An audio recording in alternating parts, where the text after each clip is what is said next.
Welcome to the Rim Break Rodeo. We hope this video helps. You start by confirming the keyboard type and readiness, wired USB versus Bluetooth wireless, and that wireless batteries are charged. Once done, power cycle the console.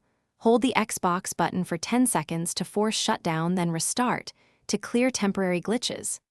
Next, plug the keyboard into another USB port or test it on a computer or phone to verify hardware function. This isolates whether the problem is the keyboard itself or the console's ports, and it saves time before deeper troubleshooting. You now work through the console settings to reconnect and update. Navigate to Settings, then Devices and Connections. Choose accessories for wired or Bluetooth for wireless pairing. For USB keyboards, run the accessory troubleshooter to reset detection. For Bluetooth, remove previous pairing and use Add Device to pair again. Make sure the console is updated.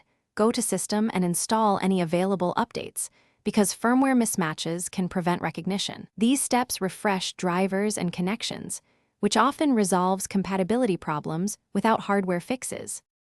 You finish with deeper remedies if the keyboard still won't work. Try a soft reset or clear local saved settings to remove corrupted profiles without losing your cloud saves.